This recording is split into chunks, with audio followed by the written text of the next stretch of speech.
राज्याचे प्रमुख मुख्यमंत्री शिंदेसाहेब, उपमुख्यमंत्री देवेंद्रजी, दीपक केसरकरजी, अतुल सावेजी, सर्व पत्रकार बंधू भगिनींनो आणि तरुण मित्रांनो, विधिमंडळाच्या अधिवेशनापूर्वीची पत्रकार परिषद दरवर्षीच्या प्रथेप्रमाणे आपण त्या ठिकाणी घेत असतो. उद्याच्याला मी सुरुवातीलाच आपल्या सगळ्यांचं मनापासून स्वागत करतो. उद्यापासून विधिमंडळाचं पावसाळी अधिवेशन सुरू होत आहे आणि विद्यमान विधानसभेचं विधानसभा निवडणुकीपूर्वीचं हे शेवटचं अधिवेशन असणार आहे. त्यामुळं राज्यासमोरच्या अधिकाधिक प्रश्नांचे सोडवणूक करून घेण्यासाठी या अधिवेशनाचा उपयोग व्हावा अशी सत्ताधारी महायुती म्हणून आमच्या सर्वांचाच प्रयत्न राहणार आहे. उद्यापासून अधिवेशनाच्या पार्श्वभूमीवर माननीय मुख्यमंत्री महोदय प्रथेप्रमाणे सर्वांना त्या ठिकाणी चहा पाण्याच्या करता बोलवत असतात आणि त्याच्यातून आपण वेगवेगळ्या प्रकारे प्रश्नांची सोडवणूक त्या ठिकाणी करत असतो. परंतु अलीकडे तुम्ही बघताय बरेच वर्ष नेहमीप्रमाणे विरोधी पक्षनेते चहापानाला येत नाहीत. मग ते निवेदन देतात, पत्र देतात आणि त्या पत्रामध्ये वेगवेगळ्या प्रकारचे मुद्दे ते त्या ठिकाणी टाकलेले असतात. त्यांनी आज देखील एक पत्र माननीय मुख्यमंत्री महोदयांना दिलेलं आहे आणि त्या पत्राची सुरुवातच त्यांनी मनुस्मृतीतल्या श्लोकाच्या मुद्द्यांनी केलेली आहे. खरं तर त्याची काही गरज नव्हती. याच्याबद्दल स्वतः दीपक केसरकर साहेब इथं बसलेले आहेत. याबद्दल कुठल्याही प्रकारचा तशा प्रकारचा श्लोक त्या पुस्तकामध्ये नाहीये. आम्ही सातत्याने सांगतोय. त्याच्यामध्ये त्यांनी पत्राच्या सुरुवातीलाच मनुस्मृतीतल्या श्लोकाचं मुद्द्याचं केलेलं काही जे काही त्याच्याबद्दलचं बोलणं आहे त्याची काही गरज नव्हती. आपल्याला सगळ्यांना माहिती आहे की महाराष्ट्र छत्रपती शिवाजी महाराज, राजर्षी शाहू महाराज, महात्मा ज्योतिराव फुले, डॉक्टर बाबासाहेब आंबेडकरांचं महाराष्ट्र. त्याच्यामुळे मनुस्मृतीवर कसल्याही पद्धतीचा ठरा ह्या महाराष्ट्रामध्ये असू शकत नाही हे माहिती असून सुद्धा जाणीवपूर्वक एक नरेटिव्ह सेट करण्याच्या निमित्तानं विरोधी पक्ष विनाकारण गैरसमज पसरवण्याचा प्रयत्न करतात आणि जाती जातीमध्ये तेढ लावण्याचं राजकारण करतायत. हे योग्य नाही आणि हे महाराष्ट्राला परवडणारं देखील नाहीये. महायुतीतल्या कुठल्याही नेत्याने अभ्यासक्रमात मनुस्मृतीचा समावेश करण्याचं समर्थन केलेलं नाही. उलट आमच्या सगळ्यांच्याच अशा चुकीच्या प्रवृत्तींना ठाम विरोध आहे. आज आपण बघतोय आजचा दिवस तर अतिशय महत्वाचा आहे. 26 जून म्हणजे सामाजिक न्यायाचे जनक राजर्षी शाहू महाराजांची 150वी जयंती आहे. राजर्षी शाहू महाराजांनी त्यांच्या करवीर संस्थांच्या माध्यमातून या देशात पहिल्यांदा दुर्बल घटकांच्यासाठी आणि राखीव जागांच्यासाठी कायदा केला आणि बहुजनांच्या मुलांच्यासाठी शिक्षणाची द्वारं खुली केली. शेतकऱ्यांच्यासाठी धरणं बांधली, त्यांना आधुनिक पद्धतीनं शेती करायला शिकवलं. शेतकऱ्यांच्यासाठी त्यांनी त्या काळामध्ये बाजारपेठा उभ्या केलेल्या आपण सगळ्यांनी त्याबद्दलचा इतिहासामध्ये ऐकलेला आहे. आणि या सगळ्या गोष्टी करत असताना त्यांनी त्या काळात नवीन उद्योग आणले. सर्व जाती धर्माच्या मुलांना शिक्षण कसं घेता यावं यासाठी त्यांनी हॉस्टेल देखील बांधली. अशा लोककल्याणकारी राजर्षी शाहू महाराजांचा वारसा हे राज्यांच्या मुख्यमंत्र्यांच्या नेतृत्वाखाली पुढे नेत असताना मनुस्मृतीसारख्या मुद्द्याला या महाराष्ट्रात स्थान असणार नाही हे मी या निमित्तानं पुन्हा एकदा ठामपणे सांगू इच्छितो. इतर पण वेगवेगळ्या प्रकारचे मुद्दे आहेत. त्याच्या संदर्भामध्ये सभागृहामध्ये चर्चा होईल. सभागृहामध्ये तुम्ही बघा, मुख्यमंत्र्यांनी जबाबदारी स्वीकारल्यापासून कुठलंही अधिवेशन हे गुंडाळण्यात आलेलं नाही. सभागृह व्यवस्थितपणे सकाळपासून संध्याकाळपर्यंत चालतं. प्रत्येक बिलावर, प्रत्येक लक्षवेधीवर, प्रत्येक जी आयुध नियमाप्रमाणे वापरली जातात त्या आयुधावर चर्चा होती आणि त्याच्या उत्तरातनं समाधान केलं जातं. प्रत्येकाचं उत्तर राज्य सरकारकडे आहे. त्यामुळं असं कोणी विरोधी पक्षांनी समजण्याचं कारण नाही. वेगवेगळ्या प्रकारच्या बातम्या त्यांना काय द्यायच्या, त्यांनी काय बोलायचं होतं, त्यांचा लोकशाहीमध्ये अधिकार आहे. परंतु राज्य सरकार प्रत्येक उत्तर द्यायला समर्थ आहे, त्याबद्दल कुणी मनामध्ये तिळमात्र शंका आणण्याचं कारण नाही. आणि उद्यापासून सुरू होणाऱ्या अधिवेशनामध्ये सतत सगळेजण हजर राहून त्या जे काही वेगवेगळ्या प्रकारचे प्रश्न तिथे निर्माण होतील किंवा राज्य सरकारला उद्याच्या काळामध्ये अर्थसंकल्प, उद्याचा पहिला दिवस आहे पण 28ला अर्थसंकल्प सादर होणार आहे, त्या अर्थसंकल्पामध्ये देखील राज्याच्या एकनाथरावांच्या नेतृत्वाखाली ज्या पद्धतीनं आम्ही पुढे जायचं ठरवलेलं आहे त्याच्याबद्दल पण सर्व काही अर्थसंकल्पामध्ये पण सांगितलं जाईल. आणि इतर देखील आयुध वापरून काही प्रश्न निर्माण केले गेले तर त्यालाही समर्पकपणे उत्तरं दिली जातील, याबद्दलची खात्री मी या पत्रकार परिषदेच्या निमित्तानं आपल्याला पण आणि आपल्यामार्फत राज्यातल्या जनतेला पण देतो. पुन्हा एकदा आपलं स्वागत करतो. धन्यवाद.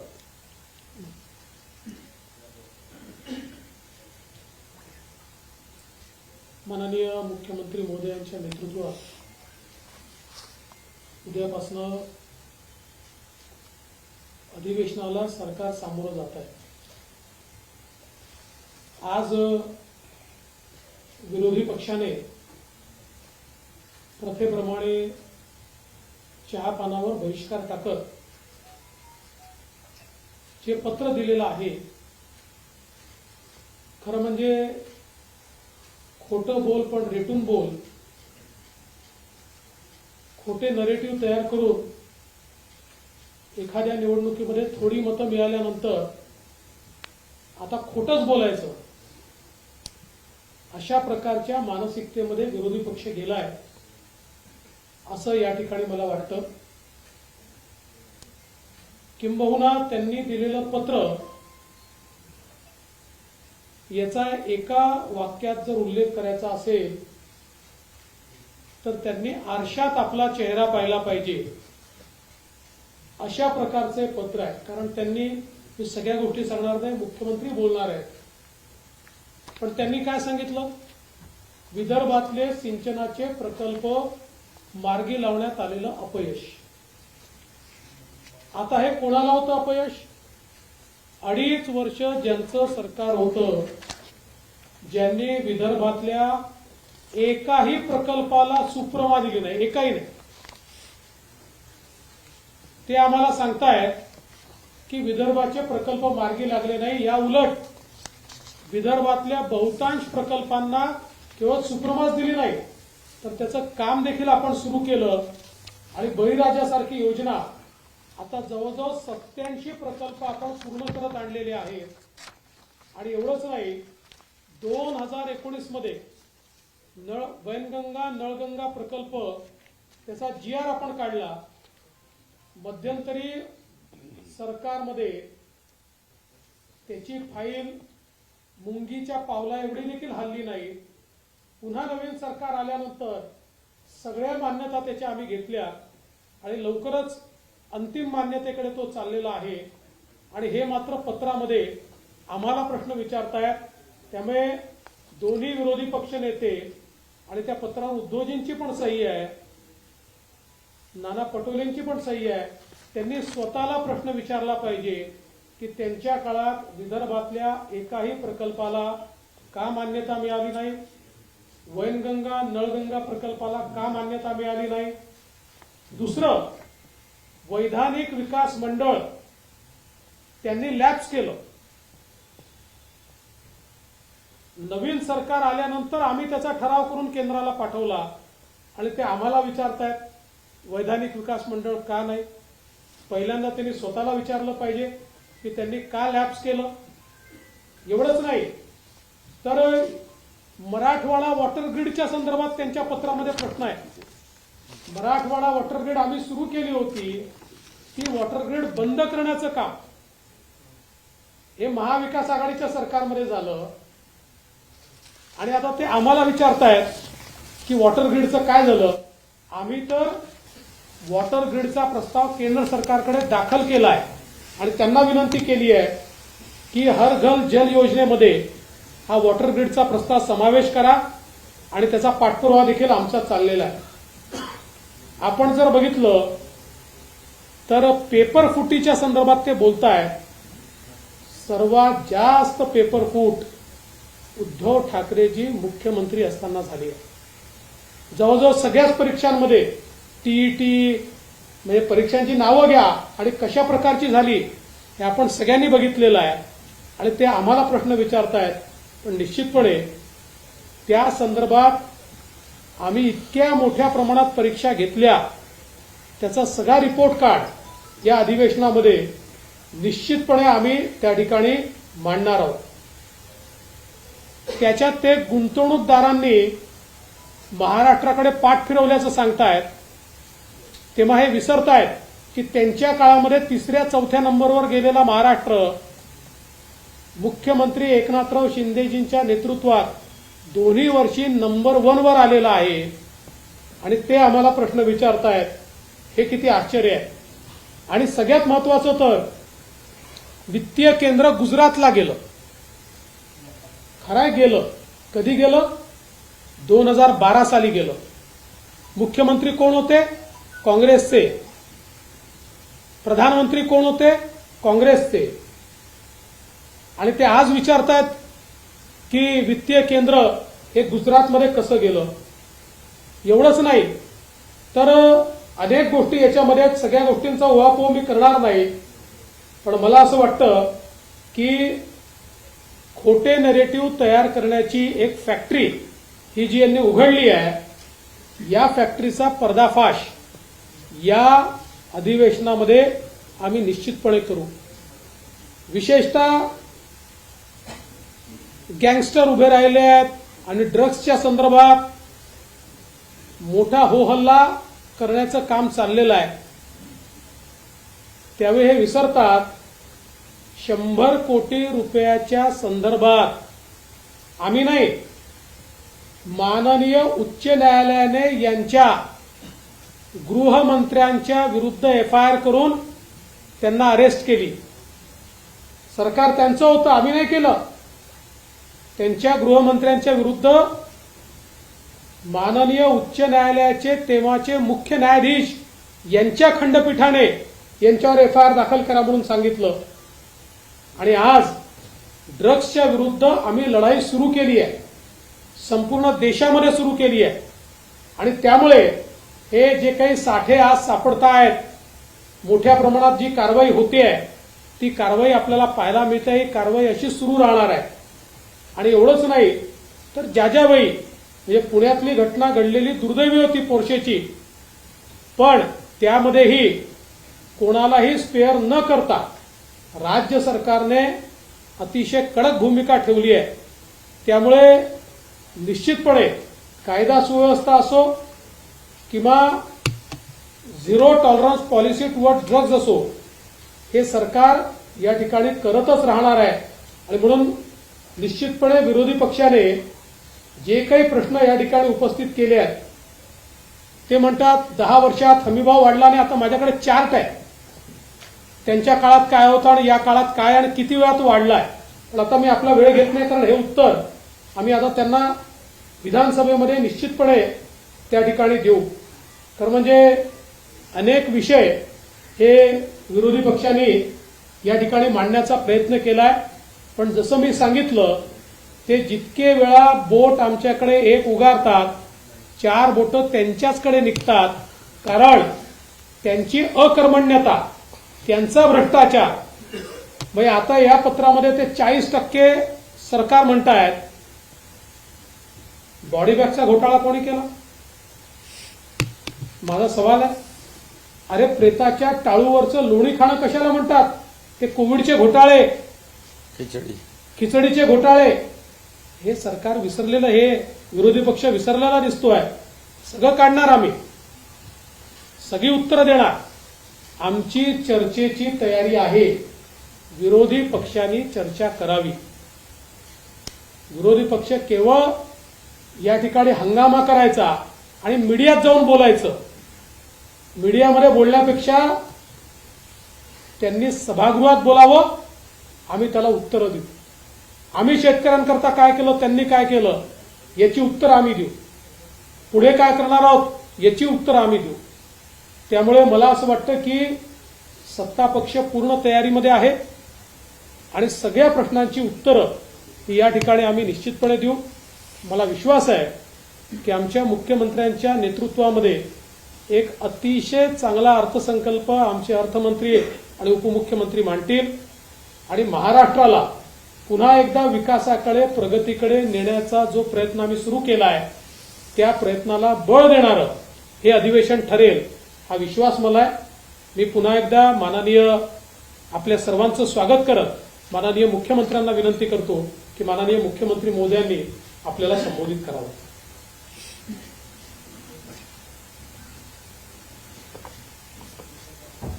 सर्व पत्रकारांचं मनापासून स्वागत.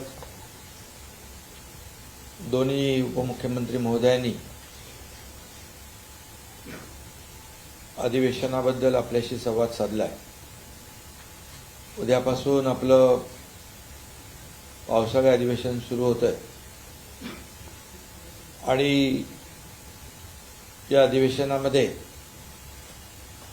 ठरल्याप्रमाणे विरोधकांनी बहिष्कार घातलाय. खरं म्हणजे या पंचवार्षिकचं शेवटचं अधिवेशन होतं. आम्हाला वाटलं होतं चर्चा करतील, येतील आणि चर्चेतून बरंचसं काही चांगलं जनतेसाठी होत असतं, परंतु त्यांची चर्चा करण्याची बिलकुल इच्छा नाही. पत्रही दिलंय, त्या पत्रामध्ये पण काही नवीन मुद्दे नाहीत. तेच घिसेपिटे प्रश्न उत्तर अंतिम आठवडा प्रस्तावासारखं. आणि एकंदरीत जे काही चर्चा सभागृहात करायची आमची तयारी आहे, उत्तराची तयारी आहे, परंतु त्यांची तयारी नाही. त्यांची तुमच्यासमोर येऊन खोटं बोल पण रेटून बोल, जसं देवेंद्रजींनी त्यांना काही उत्तरं दिली, अजितदादांनी दिली. म्हणजे जी वस्तुस्थितीच नाही ती वस्तुस्थिती समोर आणून लोकांची दिशाभूल करायची आणि स्वतःची पाठ थोपटून घ्यायची, अशा प्रकारचा त्यांचा जो काय आविर्भाव आहे. गेल्या वेळेस मी म्हणालो होतो की काय अवसान गळालेलं एक अतिशय म्हणजे गोंधळलेला विरोधी पक्ष यावेळेस मात्र थोडं तुमच्यासमोर जरा छाती फुगून आले असतील. कारण लोकसभेमध्ये म्हणाले की लोकसभेमध्ये मिळालेलं म्हणजे अपयश यामुळे आता सत्ताधारी पोकळ आश्वासनांचं घोषणा करतील. अरे कुणाचं अपयश आहे? मोदीजींना हरवा हरवा हरवा म्हणून जंग पछाडलं तुम्ही. मोदी द्वेषाने पछाडले, संविधान बदलणार खोटं नरेटिव्ह सेट केलं, आरक्षण जाणार हे म्हटलं, सगळ्या गावागावामध्ये जाऊन हे सगळं खोटं नरेटिव्ह पसरवून तुम्ही काही प्रमाणामध्ये नक्की त्याच्यामध्ये क्षणिक तुम्हाला आनंद मिळालाय. पण एवढं करून सुद्धा काँग्रेसला जागा किती मिळाल्या? 99. पण 3 वर्ष 15व्या म्हणजे 3 टर्ममध्ये आज 15 वर्ष झाली, 40, 50, 99. पण तुम्हाला आता 240 पर्यंत पोहोचायला किती वर्ष लागतील? 25 वर्ष लागतील. आणि एवढं करून काय मिळालं? मोदी प्रधानमंत्री झाले, मोदी या देशाचे प्रधानमंत्री झाले, देशातल्या लोकांनी त्यांना मतदान केलं आणि गिरे तो भी टांग उपरवाली म्हण आहे ना. आणि मोदी जिंकले आणि तुम्ही हरलात, तरी सुद्धा आमचे काही लोक दुसऱ्याच्या वरातीत घोडं नाचणारे, बेगाने शादी में अब्दुल्ला दिवाना. अरे काय चाललंय तुमचं? किती मतं मिळाली, किती तुम्ही? अरे उबाटाचं जर सांगायचं तर उबाटा आम्ही समोर 13 लढलो, 7 आम्ही जिंकलो. 19% टोटल मतांच्या 14.5% धनुष्यबाणाला मिळाली, 4.5% तुम्हाला तुमच्याकडे मतं राहिली. आणि ही आता आलेली सूज आहे, ही सूज उतरेल, तात्पुरती सूज आहे. फसवून दिशाभूल करून मतं मिळवलेली आहेत आणि लोकांनाही कळतंय आता. अरे हटाएंगे बोले, हटाएंगे नहीं, हम ही अड़ गए, वो तो बैठ गए जाके. अभी क्या करने का? आणि म्हणून मी आपल्याला एवढंच सांगतो, आमची सगळी तयारी आहे याच्यामध्ये. जेव्हा सरकार स्थापन झालं, सरकार स्थापन झाल्यापासून पहिल्या दिवसापासून विरोधक काय म्हणत होते? सरकार पडणार. आता पडतंय, 2 महिन्यांनी पडतंय, 4 महिन्यांनी पडतंय. पडता सरकार मजबूत होत गेलं. अजितदादा आले आमच्या बरोबर. असं अजून मजबूत झालं. मग मुख्यमंत्री बदलणार, देव पाण्यात बुडवून तुम्ही ठेवले. पण काय झालं का? 2 वर्ष आता 30 तारखेला होत आहे सरकारला. एक मजबूत सरकार या महाराष्ट्राने पाहिलेलं आहे. मजबूत निर्णय घेणारं सरकार महाराष्ट्राने पाहिलेलं आहे. तुम्ही काय सांगता आम्हाला? तुम्ही काय दिलं शेतकऱ्यांना? आमच्याकडे आकडेवारी आहे. शेतकऱ्यांच्या तोंडाला पानं पुसण्याचं काम कोणी केलं हे माहिती आहे लोकांना. आज शेतकऱ्यांना वाऱ्यावर आम्ही सोडणार नाही, सोडलंही नाही. आज शेतकऱ्यांना शेतकऱ्यांच्या बद्दल जे काय भाष्य केलं जातं, एनडीआरएफचे आम्ही निकष बदलले, डबल केले, 2 हेक्टरचे 3 हेक्टर केले. सततच्या पावसाचं होणारं नुकसान कधी मिळत होतं, गोगलगाईने केलेलं नुकसान मिळत होतं, आपल्या सरकारने दिलं. 15,000 कोटी रुपये फक्त नुकसान भरपाईचे दिले. 6,000 रुपये मोदी साहेबांचे, 6,000 रुपये राज्य सरकारचे, असे 12,000 रुपये आपण देतो. 1 रुपयात पीक विमा योजना देणारं राज्य पहिलं राज्य आहे. 45,000 कोटी रुपये आतापर्यंत शेतकऱ्यांना नुकसान भरपाई आणि या सर्व योजनांमधून आपण दिलेले आहेत. आणि म्हणून हे सरकार काम करणार आहे आणि सर्वसमावेशक. मग अशी सांगितलं देवेंद्रजींनी, कुठलं पाण्याचं ते विदर्भाचं सिंचन, एक तरी सिंचन प्रकल्प, 121 सिंचन प्रकल्प आपल्या सरकारने केले. सुधारित प्रशासकीय मान्यता, जवळपास 15 लाख हेक्टर जमीन ओलिताखाली येणार आहे. काय तुम्ही केलं शेतकऱ्यांसाठी? मराठवाडा वॉटर ग्रीड तुम्ही बासनात गुंडाळलं, ते आता आम्ही सुरू करतोय. जलयुक्त शिवार सारखी चांगली शेतकऱ्यांची वरदान ठरणारी योजना तुम्ही बंद केली. देवेंद्रजींच्या काळात चालू होती, ती आम्ही आल्या सरकार आमचं आल्या आम्ही चालू केली. तुम्ही सगळे प्रकल्प बंद केले. मेट्रो पासून सगळं काम बंद केलं. समृद्धीपासून सगळं या अटल सेतूमध्ये दांडा घालून ठेवला. काय काय केलं नाही तुम्ही? हे सगळे प्रकल्प आम्ही सुरू केले आणि आज सगळीकडे योजना, महिलांसाठी योजना असतील, युवकांसाठी असतील, शेतकऱ्यांसाठी असतील, वरिष्ठ ज्येष्ठांसाठी असतील, हे सगळे किती प्रकल्प शासन आपल्या दारी. कधी झालं होतं? कधी कुणाला शासनाचे लाभ कंटाळून कटकट करून सोडून देत होते लोक? आज शासन आपल्या दारीच्या माध्यमातून कोट्यावधी लोकांना, जवळपास 4 कोटीपेक्षा जास्त लोकांना त्याचा फायदा झाला. हे शासनाचं काम आहे आणि शासन लोकांच्या दारातच म्हणजे शोभून दिसतं. लोकांच्या दारात जाऊन काम करणारं हे सरकार आहे. बाळासाहेब ठाकरे म्हणायचे, कोणी आलं तर मंत्रालयातून खाली उतरून त्यांना भेटा. आम्ही तर डायरेक्ट शासन दारी आम्ही घेऊन गेलो. आणि म्हणून ह्या सगळ्या ज्या काही बाबी आहेत, खोटं बोला पण रेटून बोला, या परिस्थितीमध्ये थोडा काळ त्यांना आनंद झालेला आहे. आज पुन्हा मोदी साहेब प्रधानमंत्री झालेले आहेत. आल्या त्यांनी काय केलं? शेतकऱ्यांच्या जे काही इन्स्टॉलमेंट आहे, शेतकरी सन्मान योजना, त्याच्यावर सही केली. अरे शेतकरी, कष्टकरी, गोरगरीब लोक आहेत, त्याच्यासाठी आम्ही काम करतोय.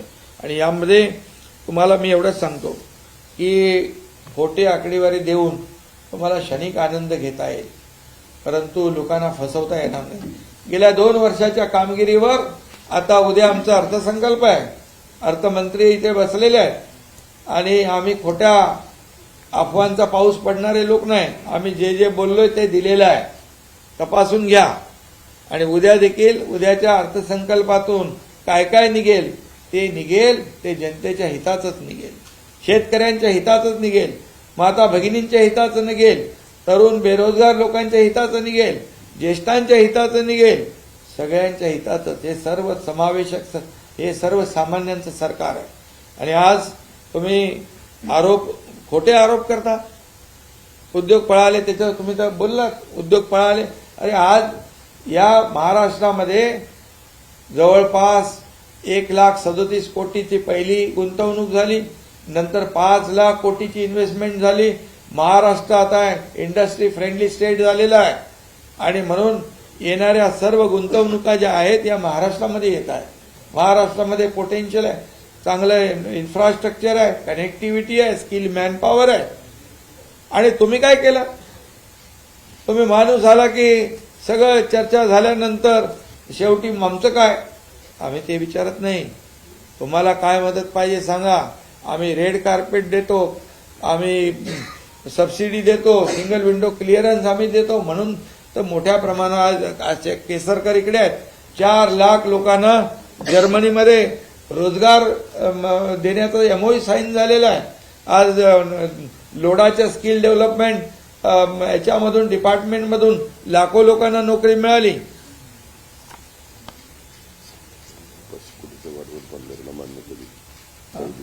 आणि त्याचबरोबर आज आपण पाहतोय की सरकारी नोकऱ्या कुणी सुरू केल्या.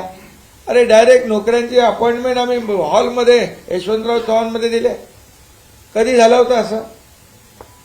आणि म्हणून हे सगळं आज पोलीस भरती चालू आहे. आणि म्हणजे सर्वसमावेशक हे सरकार काम करतंय. त्यामुळे त्यांच्या पायाखालची वाळू सरकले. मी तुम्हाला सांगतो या कामाच्या जोरावर हे जे केलेले 2 वर्षामध्ये आम्ही घेतलेले निर्णय हे सर्वसामान्यांच्या हिताचे निर्णय आहेत. आज कोस्टल हायवे सुरू झाला, 2 ओपन केले. काय म्हणाले? आम्ही केलं. अरे तेव्हा देवेंद्रजी मुख्यमंत्री होते, सगळ्या केंद्राच्या परवानग्या त्यांनी मिळवून आणल्या, पण तुम्ही त्यांना भूमिपूजनाला बोलवायचं देखील तुम्ही एवढा कदरूपणा असतो का कुठं? हे छोट्या कोत्या वृत्तीचे लोक. आणि दुसरा अटल सेतू, समृद्धी हायवे हे सगळे गेम चेंजर प्रकल्प आहेत. हे केले कोणी? यांना आम्ही जसं सरकार आल्यानंतर 2 वर्षामध्ये मेट्रोची कामं थांबलेली, मेट्रोची कामं सुरू केली. सगळे हे जी काय सगळे आज तुम्ही जिकडे बघाल मुंबई तर खड्ड्यामध्ये घातली होती. पहिला आम्ही आल्यानंतर मुंबईचे कॉन्क्रीटचे रस्ते करण्याचा निर्णय घेतला. आज त्याची कामं चालू झाली. 2 वर्षामध्ये खड्डेमुक्त मुंबई करण्याचा आम्ही निर्णय घेतला. त्याची अंमलबजावणी आम्ही करतोय.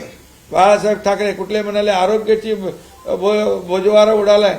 आरोग्य यंत्रणेमध्ये बाळासाहेब ठाकरे आपला दवाखाना मुंबईमध्ये बघा, आज जाऊन बघा तिथे काय आपण लोकांना सेवा देतोय. आज मुंबईतल्या हॉस्पिटलमध्ये 0 प्रिस्क्रिप्शन, औषधाला पैसे लागणार नाही, तो आपण निर्णय घेतलाय. आज कॅशलेस आपण सेवा करतोय. त्यामुळे हे सगळं जे आहे हेल्थ, एज्युकेशन, सगळ्याच क्षेत्रामध्ये, कृषी विभागामध्ये, सर्व क्षेत्रामध्ये, उद्योग विभागामध्ये आज ज्या पद्धतीने लोक येत आहेत, खऱ्या अर्थाने हा जो काही विकास आहे हा लोकांना पाहत नाही.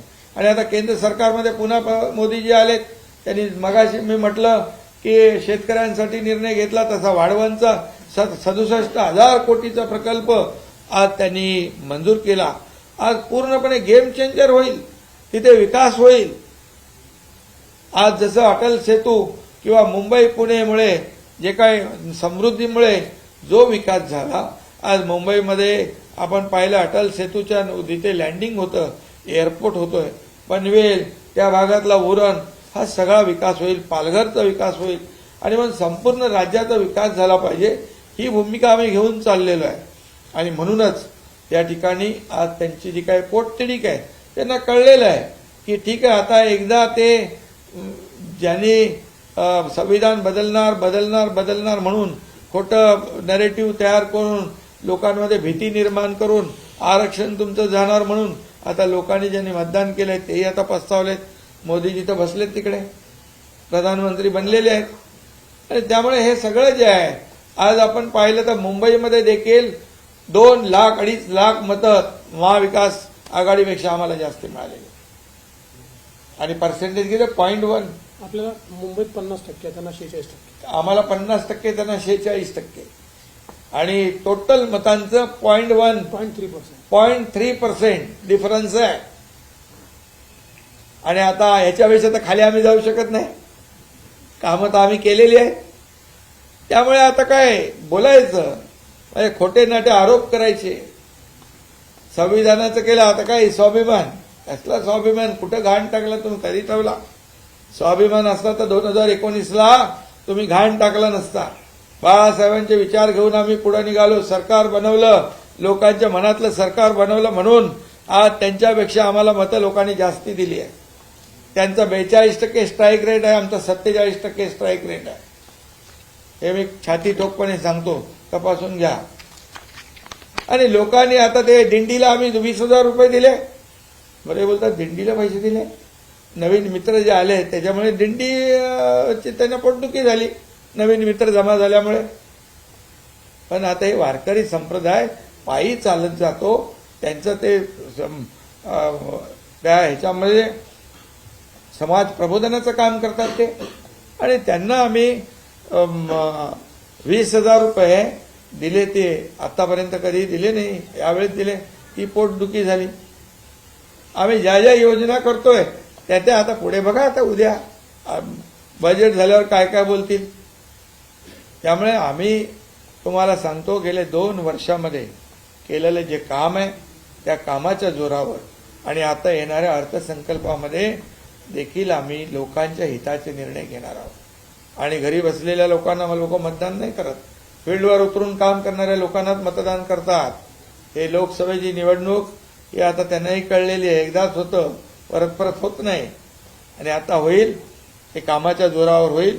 आणि या राज्यामध्ये मी आपल्याला एवढंच सांगतो की जनता जनार्दन, काही लोक काय म्हणाले, कुठे निरोप द्यायचा सभा, काय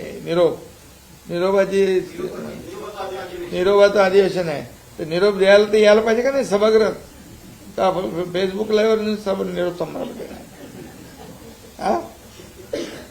आणि निरोप काय, निरोप द्यायचा का घ्यायचा हे जनता ठरवत असते. हे जनता जनार्दनाच्या हातात असतं. त्यामुळे जनतेची सेवा आम्ही केलेली आहे. आम्ही रस्त्यावरची माणसं आहोत, आम्ही रस्त्यावरचे कार्यकर्ते आहोत, जमिनीशी जुडलेले कार्यकर्ते आहोत. आणि म्हणून जेव्हा आपत्ती येते तेव्हा शेतकऱ्यांच्या शेतात आम्ही जातो, जिथे कुठे आपत्ती येते तिथे जातो, महापुरात जातो, घरात नाही बसत.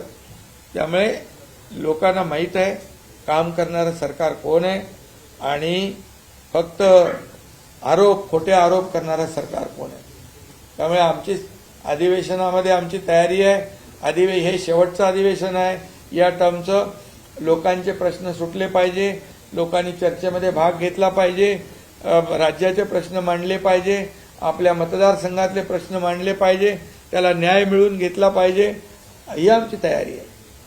आणि त्यामुळे विरोधकांनी, ठीक आहे सरकार चुकत असेल तिथे ठीक आहे, परंतु सरकार विरोधाला केवळ विरोध करणं हे विरोधी पक्षाचं जे काय काम आहे ते त्यांनी आम्हाला वाटलं की या शेवटच्या अधिवेशनामध्ये ते थोडं आपापल्या मतदारसंघातली कामं, त्याची चर्चा, काही महत्वाचे विषय घेतील.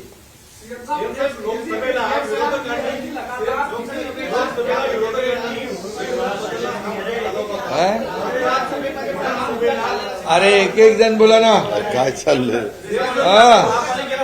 काय चालवलं? संविधान बदलणार चालवला होता. आता महाराष्ट्राचा स्वाभिमान जो आहे तो आगामी विधानसभेला लावून जाणार आहे. अरे मी मगाशी म्हटलं ना, ते संविधान कधी बदलणार आहे का? बाबासाहेबांचं संविधान, आपलं संविधान, देशाचं संविधान जगात सर्वोत्तम आहे. आणि मोदीजींनी तर त्याला कपाळाला लावलं. आणि दुसरी गोष्ट, बाबासाहेबांना कुणी हरवलं? काँग्रेसने 2दा हरवलं. अरे बाबासाहेब म्हणायचे जळकं घर आहे काँग्रेसचं, त्यापासून सावध राहा. आता त्यांना संविधान आठवलं. संविधान दिन आठवला का त्यांना? मोदीजींनी 2015ला संविधान दिन सुरू केला. आज बाबासाहेबांचं लंडन मधलं घर स्मारक बनवलं. आज आपण इथे मुंबईमध्ये इंदू मिलमध्ये जगाला हेवा वाटावा असं स्मारक करतोय. काय तुम्हाला बोलायचा अधिकार आहे संविधान बदलणार म्हणून? अरे जोपर्यंत सूर्यचंद्र आहे तोपर्यंत संविधान कोणीच बदलू शकत नाही. पण हे एकदा अरे ते दुधाचा वगैरे त्यांनी काय दिलंय? आम्ही निर्णय घेतलाय, कालच्या बैठकीतच आम्ही निर्णय घेतलाय. शेतकऱ्यांसाठी खरीपाच्या बैठकीमध्ये अनेक निर्णय आम्ही घेतलेत आणि ते तुम्हाला कळते.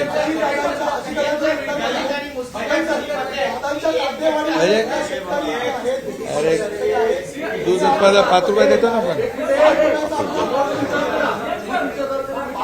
त्याबद्दलचं उत्तर मी सभागृहात देईन, काळजी करू नका. एक घटना मत आहे की आपण पाहिलं की काँग्रेस आणि उभाटा पक्षाला पडताना लोकसभेमध्ये पाहायला मिळाली.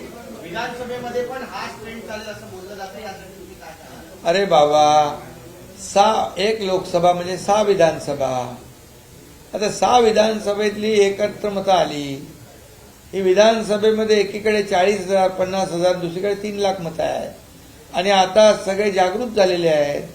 एवढं करून पण मिळवलं काय? किती पर्सेंटेज आपल्यापेक्षा जास्ती मतं मिळवली? तर त्याचा अभ्यास करा.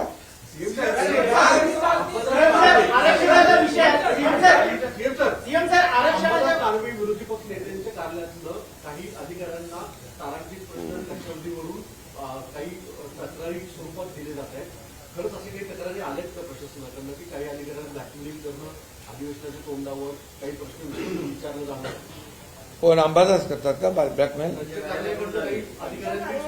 ते तपासून घेऊ ना. एक आमच्याही कानावर आल्यात ते.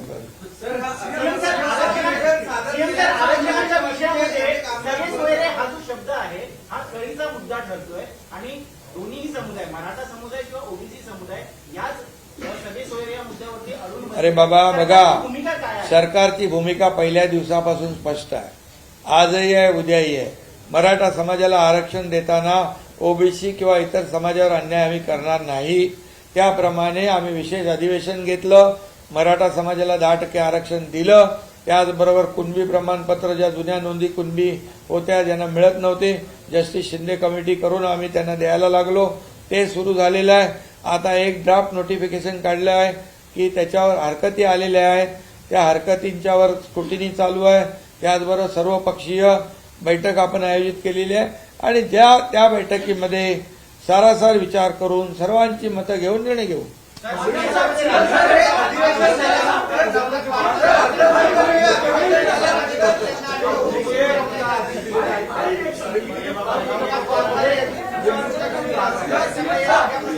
हा, 120 एकर रेस्कोर्सची जागा जी महापालिकेला वर्ग करण्यात आली आहे त्यावर काय झालं ते?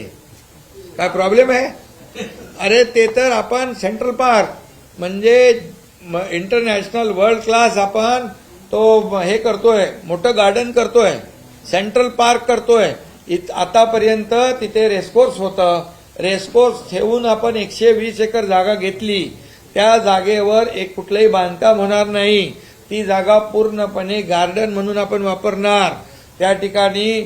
आणि दुसरी गोष्ट, आपलं जे कोस्टलचं गार्डन होणार आहे ते 200 म्हणजे 180 एकर आणि हे 120 एकर खालून आपण सबवे करून हे गार्डन एक करणार. 300 एकरचा सेंट्रल पार्क मुंबईत होणार. 300 एकर. तुम्ही विचार करा, ही हिंमत कुणी दाखवली? आपल्या सरकारने. मग महालक्ष्मीपेक्षा मग ते का थांबलं? एकदा सुरुवात केली होती मागच्या सरकारमध्ये, मग कुठं अडकलं? कोण त्यांना भेटलं? मग महालक्ष्मीतलं त्यांना महालक्ष्मी राहिली बाजूला. लक्ष्मी दर्शन झालं का? काय झालं? का थांबलं ते? थांबलं का? आणि ते आम्ही करण्याचं धाडस केलंय.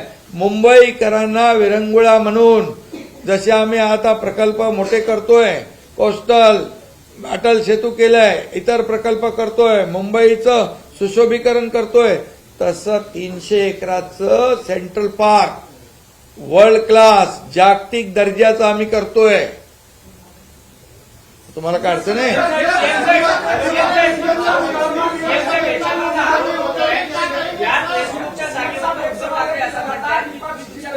मित्रांसाठी जागा उपलब्ध करून दिली. कुठे? उद्धव ठाकरे असा आरोप करतात. कशामध्ये? कुठल्या गार्डन मध्ये पडा? याच रेस्कोच्या जागेवर. अरे रेसकोर्स वर बांधकामच नाही होणार आहे. तेच गार्डन. गार्डन मध्ये खेळायला काय? आमचे मित्र 120 अरे 100 त्यांच्या मित्राने पण बोलू. 120 एकर म्हणजे 300 एकराचं गार्डन मुंबईमध्ये होतंय. पत्रकार मित्रांनो, तुम्हाला याची नोंद घ्या. 300 एकरचं गार्डन सेंट्रल पार्क या मुंबईत होतंय. एक मोठा ऑक्सिजन पार्क आहे. आम्ही डीप क्लीन ड्राईव्ह सुरू केलं. पोल्युशन खाली आलं, रस्ते साफ झाले. खड्डे आहेत का आता? इतके वर्ष खड्ड्यामधून प्रवास केला ना तुम्ही.